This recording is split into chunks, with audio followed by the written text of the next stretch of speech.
విజయవాడలో వరద బాధితులకు జనసేన పార్టీ నేతలు అండగా నిలుస్తున్నారు. కళ్లెదుటే ఇళ్లు మునిగి కట్టుబట్టలతో బయటకు పరుగులు తీసిన వారికి దుస్తులు అందిస్తున్నారు.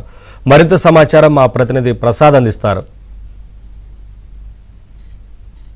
మరోసారి పొంగుతా ఉంది. నిన్నటి వరకు కూడా తగ్గిందని తగ్గుముఖం పట్టిందని భావించినప్పటికి కూడా మరో 2 అడుగుల నీరు ఆ చేటంతో స్థానికులు ఇబ్బందులు పడుతున్నారు. నిన్న ఇళ్లలో నీరు బయటికి పోవడంతో చాలా మంది క్లీన్ చేసుకున్న పరిస్థితి, కానీ మళ్ళీ రాత్రి నుంచి కూడా గొడవేరు పొంగడంతో ఆ ఇళ్లలో నీరు చేరిందని కూడా చెప్తా ఉన్న పరిస్థితి.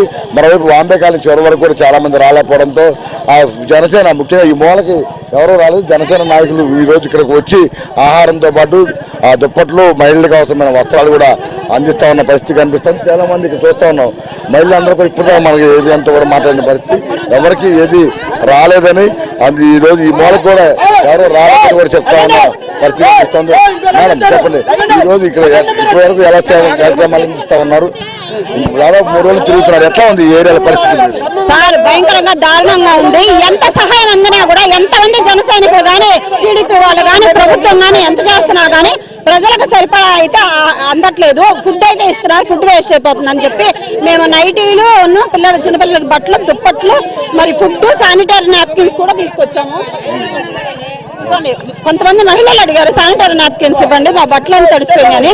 సో ఇవి కూడా మహిళలకి నైటీలతో పాటు పంచుతున్నాము. ప్రభుత్వం పెద్ద ఎత్తున సహాయం చేస్తే గానీ వీళ్ళందరికీ కాదు. ఇప్పటికీ వాటర్ ఉంది. ఇప్పుడు మేము వస్తుంటే దారిలోనే గొడవేరు వంతెన ఇంకా పొంగుతుంది. నిన్న లేవన్నారు ఆ రోడ్డు మీద నీళ్ళని, ఇప్పుడు ఇంకా నీళ్ళు వస్తున్నాయి. ఇక్కడ 60వ డివిజన్ అండి, లాస్ట్ స్ట్రీట్స్ కి ఎవరు రావట్లేదు. అందుకని అంతా మేము రిక్కీ చేసి మొత్తం కొనుక్కొని ఒక రోజు ముందు మా జన సైనికులు మాకు తెలియజేస్తే మేము ఇక్కడ రావడం జరిగింది. ఏబిఎన్ వాళ్ళు రాష్ట్ర ప్రభుత్వం దృష్టికి తీసుకొచ్చినందుకు చాలా ఆనందిస్తున్నామండి. చాలా మంది మహిళలు చూడండి, ఇక్కడ చాలా మంది మహిళలకు నైటీలు అన్ని దుప్పట్లు పంచడం జరుగుతుంది. మేడం చెప్పండి, ఎట్లా ఉంది అండి? ఇప్పుడు చూస్తారు దుప్పట్లు అన్ని ఇస్తా ఉన్న పరిస్థితి కనిపిస్తా ఉంది. ఏమండి, అందరూ ఫుడ్ ఇస్తున్నారనే ఉద్దేశంతో ఇక్కడ మీరు చూస్తున్నారండి ఆదిత్య హాస్పిటల్ గుంటూరు బారండి స్పాన్సర్ వచ్చేసి ఇగో మహిళలకు అవసరం అనేసి కొన్ని వేల ప్యాడ్స్ అంటే అందరికీ అందాలనే ఉద్దేశంతో డాక్టర్ అమూల్య గారు ప్యాడ్స్, అలాగే మగవాళ్ళ బట్టలు, దుప్పట్లు అండి, ముఖ్యంగా దుప్పట్లు అవసరం అన్నారు. దాదాపు ఈరోజు కొన్ని వందల దుప్పట్లు, శానిటరీ ప్యాడ్స్, మగవాళ్ళ బట్టలు, నైటీలు అయితే రామారావు గారు అండి టీము 100 నైటీలు అండి, దాదాపు 1000 నైటీలు పంచినట్టు మీరు చూస్తున్నారు. పంచుతూ దారి పొడుగునా మీరు చూసారు మాతో పాటు అందరికీ అన్ని అందాలి, లాస్ట్ వరకు అందాలి అంటూ కారు వదిలేసి మొత్తం కారుల్లో ట్రాక్టర్ ఎక్కించుకొని ట్రాక్టర్ లో ఇదంతా దాదాపు 2 కిలోమీటర్ల లోపలికి వచ్చాం. దయచేసి ఇది ప్రజల కోసం, ప్రజల పక్షాన ప్రభుత్వంతో అన్ని ప్రాంతాల్లోకి వెళ్ళారు. ఎట్లా లోపల పరిస్థితి ఎట్లా ఉంది? ఏం చెప్తారు అక్కడ ఉన్న బాధితులు? గత 2 రోజుల నుంచి అయితే లోపలికి వస్తున్నాయండి. అంతకుముందు అక్కడ లోపలికి అసలు ఏమీ రాలేదండి. మేము అందుకనే నేను కార్యక్రమం స్టార్ట్ చేశానండి.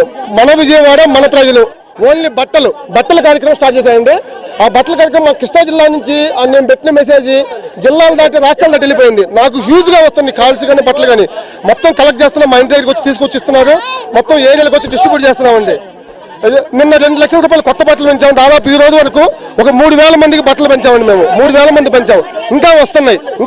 కాకపోతే క్రౌడ్ మనం కంట్రోల్ చేయలేకపోతున్నాం. వాళ్ళకున్న పరిస్థితులు, ప్రభావం చూసారు కదా మీరు. మోకాళ్ళలోకి నీళ్ళలో ఉన్న ఈ రోజు కూడా చాలా కష్టపడితే కానీ శివర్లాగా రాలేకపోతున్నాం. శివర్లకి ఇంకా కొంతమందికి అందట్లేదు. ఏ మాటగా మాట గవర్నమెంట్ అందరి బట్టలు చేస్తుంది, కాబట్టి కొన్ని చోట్ల అందట్లేదు. పిల్లలకు కానీ చాలా బాగుందండి.